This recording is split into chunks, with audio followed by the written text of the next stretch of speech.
Welcome to Illuminati Silver. We tell the truth about silver. Today is Thursday, the 5th of November, 2020.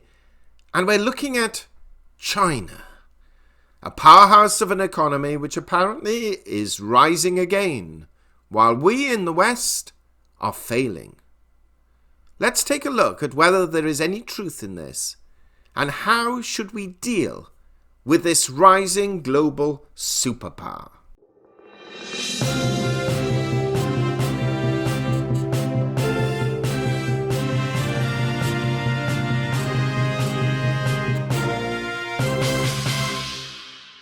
Now, before we talk about China, just wish to draw your attention to two videos we produced yesterday. Yesterday evening, our midweek financial update, and yesterday morning, market reaction as US election goes to the wire, where between them we highlighted that equity markets were higher and rose even further towards the end of the day, and gold and silver prices also were higher. Now, we've placed links to both of these videos in the description box below. Now, for those interested, gold yesterday evening stood at 1902 when we produced the video, and silver 23.91. But this morning they're both up yet again, and gold is now some $18 higher at 19.20, and silver is some 77 cents higher at $24.68. So quite a positive rise for both precious metals. Now, today's video is about China. Why? Because despite the tariffs imposed upon it by the US, and despite other forms of sanctions and intellectual property right restrictions, if their figures are to be believed, and many economists do believe them, or at least the trend, they appear to be rising out of this pandemic far stronger than most other countries in the world. Also, we on this channel are interested because of its potential impact on the US dollar and, of course, on precious metal demand and therefore price. Now, today we came across an interesting article we found on Bloomberg Businessweek magazine, which we shall read to you. Now, you may agree with it or disagree with it, and we suspect perhaps more may disagree than agree, but it is an interesting perspective, and we do try on this channel to look at things from more than just one perspective. Doesn't make us that popular, because unfortunately we live in a world where people enter into their silos and only want to hear certain types of information. We tend to come at things from both sides, in order then, hopefully, some form of rational decision or viewpoint can then be made. We don't always achieve it, but that is our objective. Anyway, let's take a look at this article. It's moderately lengthy, but it's well worth listening to, or so we believe anyway. Bloomberg Businessweek article, dated November 2nd, 2020, by Michael Schumann. Headline: China is rising in the eyes of the United States and the West, but in its own historical perspective, this is a restoration. No foreign policy issue will plague the winner of the White House more than China. There's already a debate raging among China watchers over what Washington's next step should be. Some favour a reset to tamp down tensions and return to more constructive diplomacy. Others are fearful of that very reset and argue the United States mustn't stray from the hard line. The choices made by the next administration will be critical.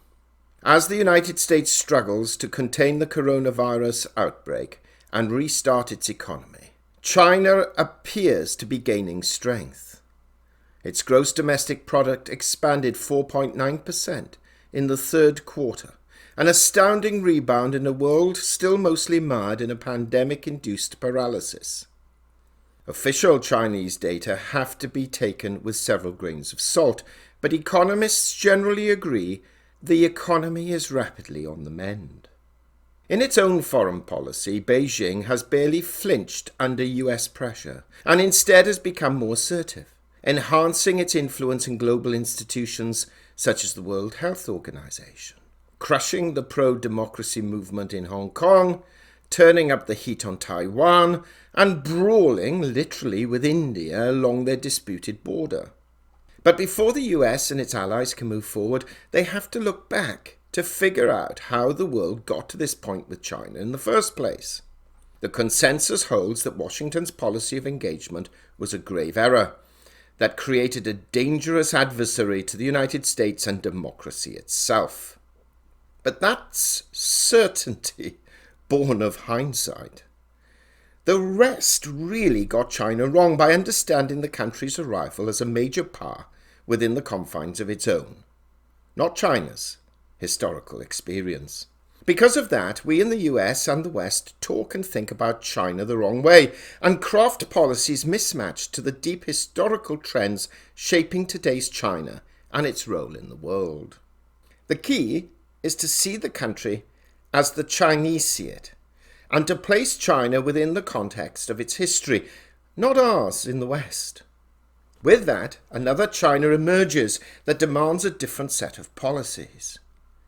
Without this altered understanding of China, Washington policymakers will struggle to contend with Beijing and its intensifying challenge to American global primacy. The problem starts in high school. Mine, in Clifton, New Jersey, offered the option of US history or US history. We learned about other parts of the world only when they drifted into the American narrative. China made an occasional cameo. John Hay's open door policy, or Chiang Kai-shek's World War II alliance against Japan. A lot of us were probably taught history in a similar manner, through the prism of our own story. Prisms, though, distorted. It just so happens Americans encountered China at one of the darkest points in its history. China in the 19th and early 20th centuries was politically decrepit, militarily inept, economically archaic, and as Westerners saw it, socially backward. We were left with an image of the country that at best was an unmodern realm of quaint rice paddies and silk-robed mandarins. At worst, a war-torn basket case drenched in destitution and decay. Sure, we all know something of China's glittering past, of bejeweled emperors, their grand palaces, and the engineering genius of the Great Wall. But that China is beyond our prism. That skews the way we describe and discuss China today. We call it an emerging market, which it is within the boundaries of our own view. But twist the prism, and Chinese poverty is a fairly recent aberration. The country had consistently been one of the world's largest economies over the past 2,000 years, and still was well into the 19th century. That's why Westerners who visited China were awestruck by riches exceeding anything they'd witnessed in Europe. When the first Portuguese seafarers made their way to Guangzhou in the early 16th century, they gasped at silk flags as large as sails. Such is the wealth of that country, reads one contemporary Portuguese account. Such is its vast supply of silk that they squander gold leaf and silk on these flags, where we use cheap colours and coarse linen cloth, unquote. Rather than something startling, China's growth into the world's second largest economy is a return to the norm. So is the critical role it plays in modern manufacturing and trade. We grouse that China has stolen our factories and fret over how much stuff at Target is made in China. Historically, though, the country had been a major manufacturing centre and premier exporter, capable of producing valuable goods on a mind-boggling scale. The Song dynasty, 960 to 1279, experienced a near-industrial revolution 7 centuries before England's. Silk and porcelain, both Chinese inventions, were among the world's first truly global consumer products, the iPhones of their age.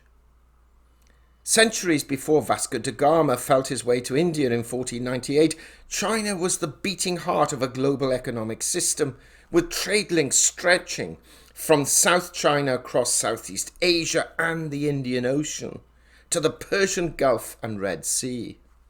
We also talk of the rise of China as if it's astonishing and unique. Yet China has risen many times before. One of the most remarkable features of its history is how frequently the Chinese were able to rebuild their society into a major power after periods of decline, political disorder, and invasion. This latest period of weakness, with China subordinated to the Western world, hasn't been all that long by the standards of Chinese history. For the first 300 years of direct and consistent contact between China and the West, beginning in the early 16th century, the emperors retained the upper hand over the seaborne Europeans.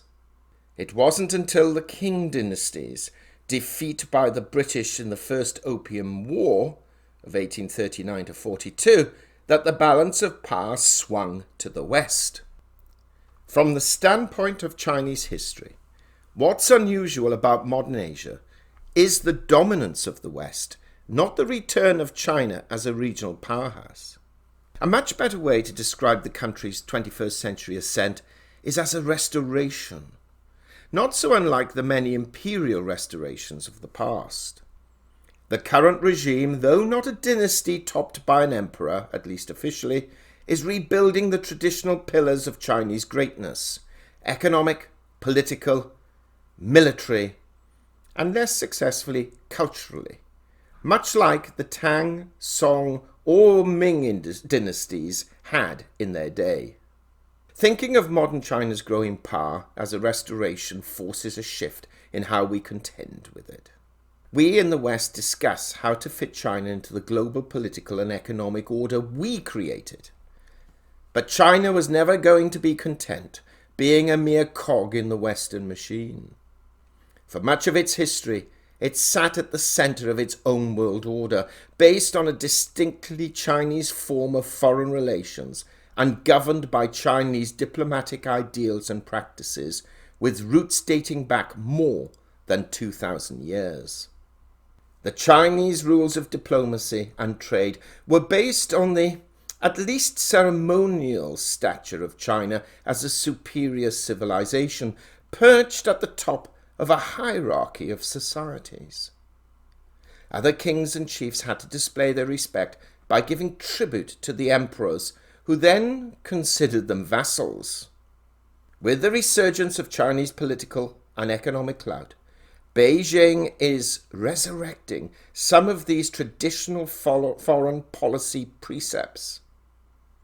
President Xi's pet project, the Infrastructure Building Belt and Road Initiative, treats its participants as little more than supplicants to the throne, which can benefit from China's bounty only by playing by Beijing's rules and performing the proper kowtows. The first step in dealing with the Chinese restoration is to accept that China wants to be, and most likely will be, a global superpower. Washington can slow things up by withholding technology and disrupting trade, but the Chinese believe that, based on their history, they have a right to be a superpower, and an approach meant to keep China down, as they see it, will generate conflict but few tangible results.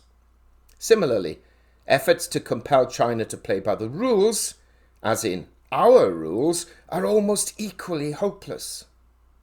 The Chinese perceive the Western world order as an imposition on an East Asia they'd usually dominated, so they're far more likely to assert their own rules than follow ours. A better route is to allow China more diplomatic space in areas where it doesn't fundamentally damage US interests. Washington has fallen into a pattern of contesting Beijing on everything, which makes the Chinese feel unduly contained. If Washington stops opposing their initiatives at every turn, and is occasionally even supportive, the Chinese will sense they're getting the respect they deserve, at minimal cost to US influence. So if Beijing wants to set up its own international institutions, as it did with the Asian Infrastructure Investment Bank, just let it. Maybe even join to sway the projects from within. Ditto with Belt and Road. If Beijing wants to lose money and alienate other governments building uneconomic railways and roads, we should wish it the best. Still, today's China does present a threat. Its history suggests Beijing will expect to be the dominant power in East Asia at the very least. That's too vital a region to concede to China, and the United States will need to protect its core interests there. Best to do so with deft diplomacy through international organizations or alliances rather than vitriol-filled one-on-one slugfests as the Trump administration has attempted. A restored Chinese empire will likely be too strong and too determined to assert its normal position in Asia to be taken on alone. For instance, to contain China in the South China Sea, which the Chinese consider to be almost entirely their territory, organize the contending parties in Southeast Asia into a collective and prod Beijing to negotiate.